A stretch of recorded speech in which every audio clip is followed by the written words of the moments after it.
En las películas, cuando hay una emergencia, la gente se convierte en una masa descontrolada que se empuja y se pisotea entre sí para salvarse.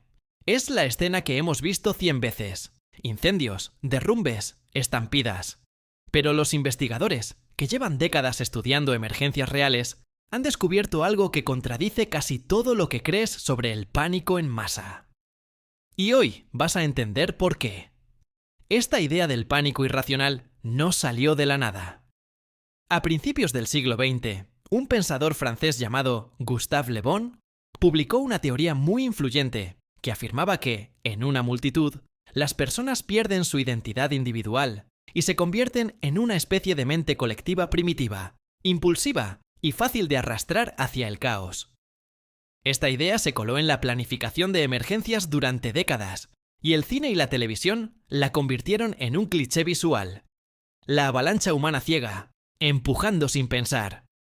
El problema es que, cuando los científicos empezaron a estudiar emergencias reales con datos concretos, en vez de suposiciones, los resultados no coincidían en absoluto con esa imagen.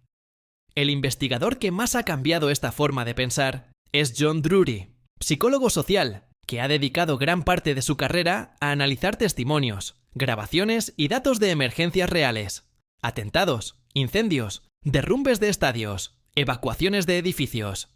Y el patrón que encuentra una y otra vez es sorprendentemente consistente. La gente ayuda, se organiza, espera turnos, aunque sea en cuestión de segundos, sostiene puertas para desconocidos, carga a personas heridas que ni siquiera conoce.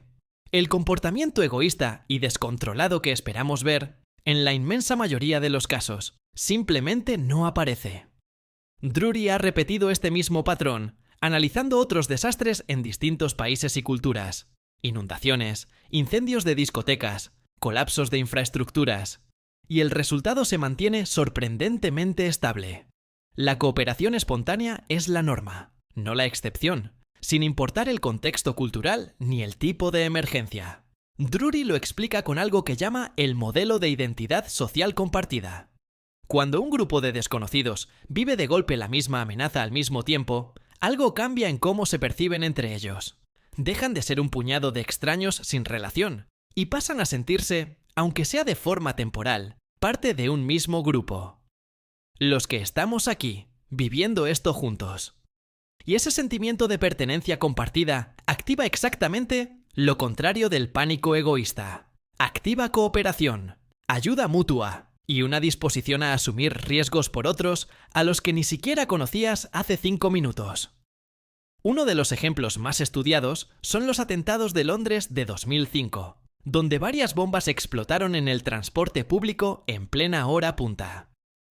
En las entrevistas posteriores, con cientos de supervivientes, el patrón de comportamiento descrito no fue el caos que cabría esperar.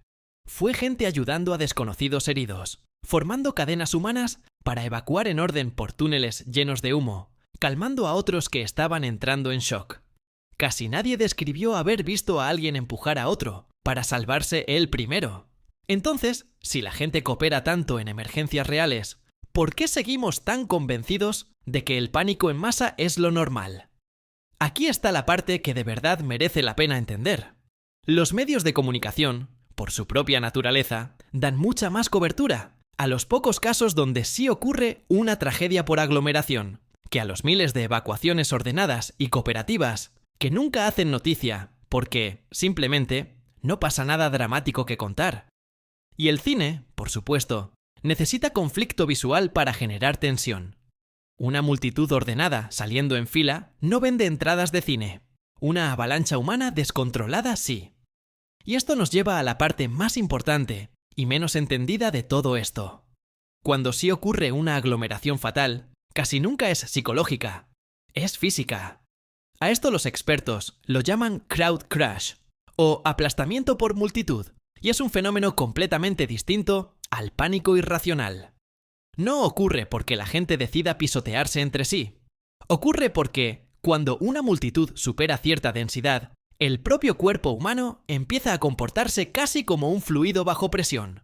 Las fuerzas de un lado se transmiten a través de decenas de cuerpos hacia el otro, sin que nadie individual esté haciendo nada agresivo o egoísta. Una persona puede quedar completamente inmóvil, sin decisión propia, empujada únicamente por la física de los cuerpos comprimidos a su alrededor. No es un fallo del comportamiento humano, es un fallo de diseño del espacio, demasiada gente en demasiado poco lugar, sin salidas suficientes. Uno de los ejemplos más estudiados de este fenómeno físico es la tragedia del Love Parade en Duisburg, Alemania, en 2010, donde 21 personas murieron aplastadas en un único túnel de acceso al recinto del festival. Los análisis posteriores, basados en grabaciones de las cámaras de seguridad, mostraron algo revelador. No hubo ningún momento de estampida caótica generalizada. La gente en el centro de la multitud ni siquiera sabía que había un problema, porque desde dentro de una masa tan densa es imposible ver más allá de los cuerpos que te rodean. Las fuerzas se acumularon lentamente, capa por capa, hasta que la presión en el punto más estrecho superó lo que un cuerpo humano puede soportar, sin que nadie individual estuviera actuando de forma agresiva. Los investigadores que analizaron el suceso coinciden en que fue un fallo total de la planificación del espacio, no un fallo de comportamiento humano colectivo. Esta distinción entre pánico psicológico y aplastamiento físico ha cambiado radicalmente cómo se diseñan hoy los espacios y los protocolos de emergencia. Durante décadas, la suposición era que dar demasiada información durante una emergencia provocaría pánico, así que muchos protocolos recomendaban mantener a la gente en la oscuridad informativa hasta el último momento posible. La investigación real demuestra justo lo contrario. La información clara y constante reduce el comportamiento descoordinado, no lo provoca. Esto se ha confirmado también en estudios de evacuaciones de edificios y aviones. Cuando el personal de emergencia da instrucciones claras y específicas, en lugar de gritar genéricamente ¡salgan ya!, los tiempos de evacuación se reducen de forma medible y los comportamientos de empuje o bloqueo mutuo prácticamente desaparecen. Cuando la gente entiende qué está pasando y qué se espera que haga, coopera mejor, no peor. El silencio y la incertidumbre son los que generan comportamientos erráticos, no la información. Esto tiene una aplicación práctica que probablemente no esperabas. Si alguna vez te encuentras en una situación de evacuación real, la mejor estrategia no es asumir que todos a tu alrededor se van a volver egoístas y peligrosos.